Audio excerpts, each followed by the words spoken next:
Tira Brigada! Brigada! Dahil nga ho ngayon ay Labor Day mga kabrigada, kumustahin ho natin yung sitwasyon, partner.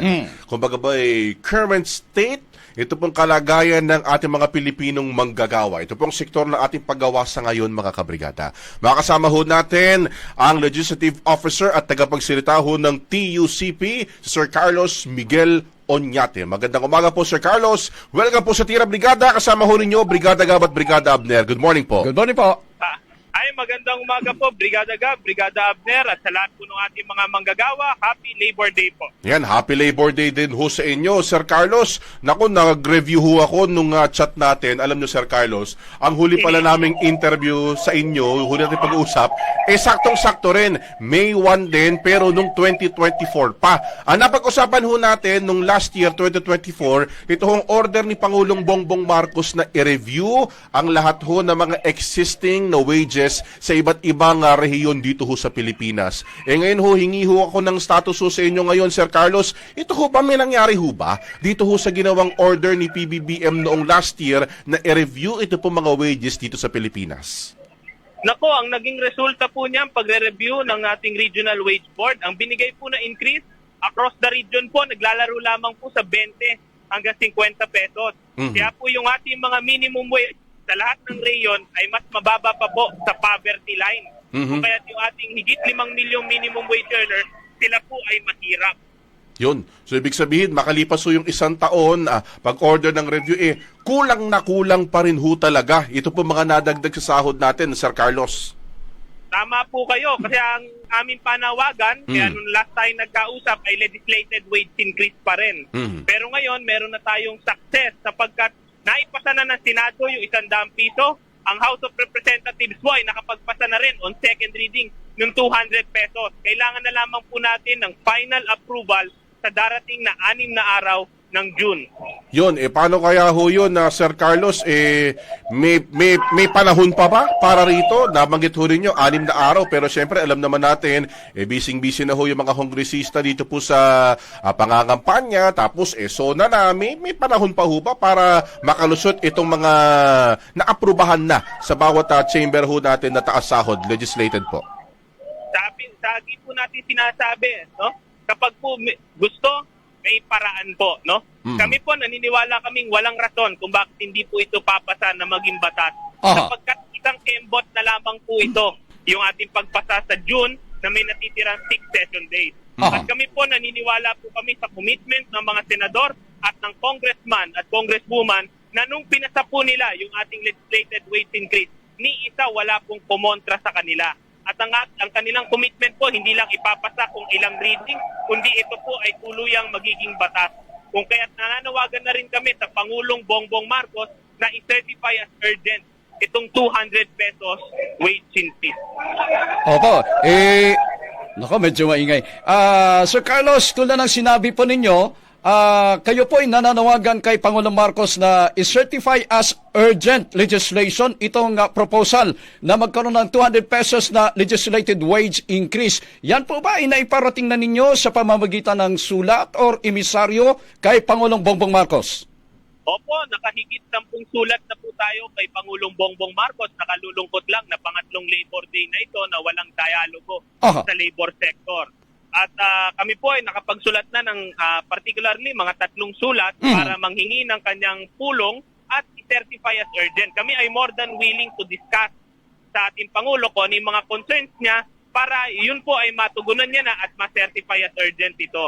Ngunit alam din po natin na bukod dun sa mga pananalita at pagsusulat, kami po ngayon ay kasalukuyang nasa pinakamalaking pagkilos ngayong Labor Day, no? Higit 10,000 po dito sa Metro Manila, pero hamak mas marami pa po across Luzon, Visayas at Mindanao. Isa lamang po ang panawagan na isabatas itong 200 pesos at yung ating Pangulo po, kausapin po direkta yung ating mga manggagawa at i-certify as urgent yung 200 pesos wage increase. Doon po sa inyong mga pre-statement ng grupo po ninyo ng TUCP, Sir Carlos, inapanggit po ninyo na 36 years ago pa yung pinakahuling legislated wage increase sa Pilipinas. Sa tingin po ba ninyo, ano po ba yung mga naging balakid ba't hindi po maipasa-pasa itong legislated wage increase? At this time, ano po ang nakikita ninyo na baka may nasilip kayo na pagkakataon na pag-asa na somehow, this time ay maaring maipasa na po ito?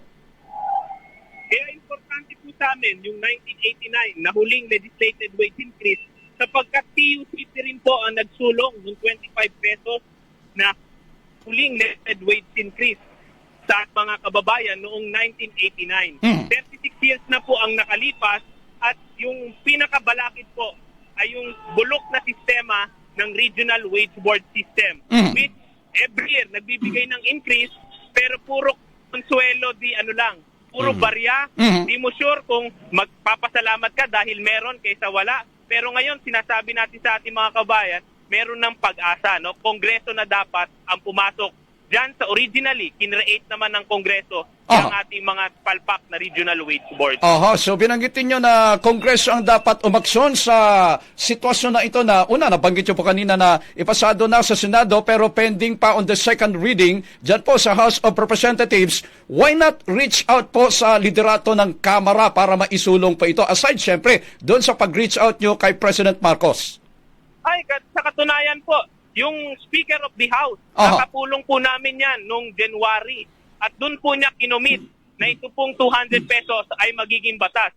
Kung maalala niyo po, umabot din ng 2 taon bago po ito ay maaprubahan ng House of Representatives. Kami po ay nagpapasalamat at naniniwala kay Speaker Martin Romualdez at pati kay Senate President Escudero. Kay Senate President Cis na nag-commit din that they are more than willing to work already with the House para matapos na itong batas na ito, ay yan po ay yung mga commitments na yan po pinangahawakan ng ating mga manggagawa. Oy, gano'n naman pala po, may commitment na pala galing kay Speaker Romualdez. So ano po yung pinakauna yung gagawin sa, siyempre, doon sa resumption po ng sesyon ng Kamara sa June 2? Kung saan, nabanggit nyo po kanina, 6 na araw na lang po yung natitira para sa 19th Congress, kung saan pwedeng isiksik itong panukalang 200 pesos na wage increase. Opo, no? Sinasabi natin ngayon, Mayo 1, meron tayong pagkilos. Pero ito po, no, ay susundan every week na o every month dapat. Papuntang June, na pagbabalik ng session, ay sigurado pong sasalubungin ng manggagawang Pilipino yung ating mga kongresista upang i-pressure at patutuhanan itong 200 peso wage increase. Ngayon, sa pagbubukas po ng Kongreso after ng election, naniniwala po kami na as kagaya nung last year na ating pag-usap hanggang ngayon, ang nananatiling number 1 issue ng ating mga kababayan ay yung mataas na presyo at mababang sweldo ng ating mga manggagawa. At kung may isang bill na dapat po urgent priority measure ng sino man, yan po ay yung 200 peso wage hike bill.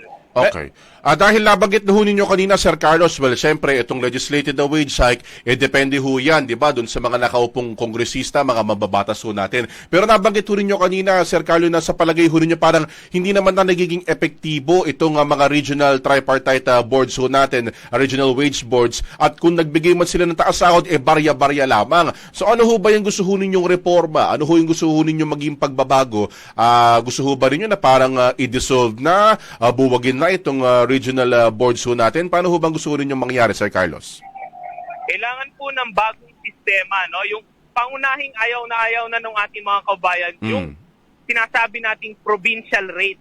Kasi yung sikmura nung Taga Luzon, Visayas, Mindanao, pare-parehas lang. Yung bigat ng hollow blocks na binubuhat ng construction worker sa Manila ay kasing bigat lang din nung binubuhot nung Taga Davao. Kung kaya't yan po yung unang dapat natin pag-aralan kasi napakalayo na po nung level ng sahod ng ating mga manggagawa. Pangalawa, may mga reforma rin po katulad ng baguhin mula regional maging industrial yung wage board. Bawat industriya, bawat sektor ay dapat po magbago yung kanilang sweldo. Yung iba pong sektor na mas mataas ang kita, dapat po mas mataas ang sweldo. At yan po ay hindi based sa region kundi sa industry. May nakapending din pong legislation dyan. Pangatlo ay yung finally ma-define. Ano ba yung ibig sabihin natin ng living wage? Yung nakabubuhay na sweldo. Magkano ba ito para yun ang subukan nating abutin? Kung kaya't kung merong bagong administrasyon o rin kasulukuyang administrasyon, pwede nating mag-set ng target every year. Ganito dapat ang itataas na sweldo ng ating mga kababayan. Nabanggit po ninyo yung National Living Wage. Yung ibang mga labor groups po, isinusulong po yung pagsasabatas ng 1,200 National Living Wage. Sir Carlos, how do you reconcile itong proposal na ito? Doon naman po sa isinusulong ninyo na 200 pesos wage hike, ito pa ba'y practical? Ito pa ba'y attainable? At ito pa ba yung kasagutan sa mga kahilingan ng nasa labor sector? Naputo. Tira! Brigada! Ito muna natin, partner. Maganda yung sinabi niya kanina, pero himay natin mamaya. Itong Industrial Wage Board. Pwede rin, di ba, na kung ano yung industriya mo, doon mo ma-define kung ano yung magiging sahod mo. Yan. Kesa per region. Oh, at saka yung sinabi niya, Brigada Gabs, na... Hello po. Sige, go ahead po muna. Yes po. Yes, Sir Carlos. Pasensya na po, Tol. Okay lang po. Yung ating 1,200, yung panukala ng iba naming kasama na labor group, no?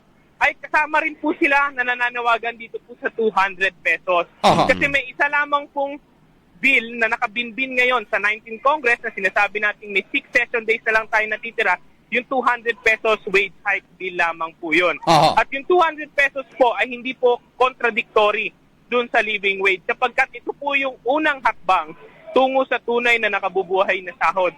Kung maalala niyo po, yung ating mga regional wage board, 36 years, ni isang taon, ni isang beses po, never nakapagtaas yan ng 100 piso o lalo na 200 pesos.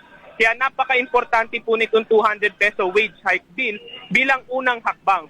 Kung kaya po natin itong ipasa, di lalo na natin kayang lumapit dun sa living wage na ini-estimate na nasa 1,200 pesos. Okay. Kung sa inyo hubang grupo, Sir Carlos, dahil umapil lang nga ho tayo sa palasyo, di ba, na sana i-certify as urgent na ho ito. Ito pong mga legislation ho natin para sa taas sahod. Gaano ho tayo ka-confident na ma-aprobahan ho ito dito po sa mga remaining session days ho natin? We are more than confident po sapagkat sinasabi ko nga, bagamat ito yung first 200 peso wage hike bill since 1989 na legislated wage hike, tayo po ay nasa finish line na. Alam niyo po, kapag ang isang panukala ay napasa on second reading sa House of Representatives, yung third reading po niyan, yung final reading, parang ministerial na lang po yan on the part of the House of Representatives. Sa katunayan po, nung pumasa ito sa second reading, ni isa walang nag-object na congressman. So yung 300 na yon, walang nag-object sa kanila. Kung kaya't kami ay more than confident na ito po ay tuluyang magiging batas. Based on the timeline na present po ninyo, Sir Carlos, sinabi po ninyo na pasado na yung 100 pesos wage hike sa Senado and pending yung 200 pesos wage hike dyan po sa Kamara. So parang, is it safe to say na yung proposal na yan, inabalam dahil sa kabagalan ng pag-aksyon ng House of Representatives? Ang sasabihin ko po ay yung 100 pesos po ay sinulong po yan pangunahin ni Senate President Zubiri. Siya po yung aming counterpart sa 150 pesos noong 2023. Kaya hamak mas mabilis na umusad po yan. Kaya siya mismo ang namuno doon. Yung sa House of Representatives po, dahil napakarami po namin at TUCP party list lamang po yung nag-iisang workers representative sa Congress, mas mahirap po magkumbinsi dahil napakarami po ng members ng House at napakatindi rin po nung lobby yung ating mga malalakihang employers groups. Okay. Sige po. With that, Sir Carlos, baka may panghuli na lang ho kayong mensahe bago ho namin kayo bitawan. Opo, sa ating mga kababayan, no? Ito po ay araw ng paggawa.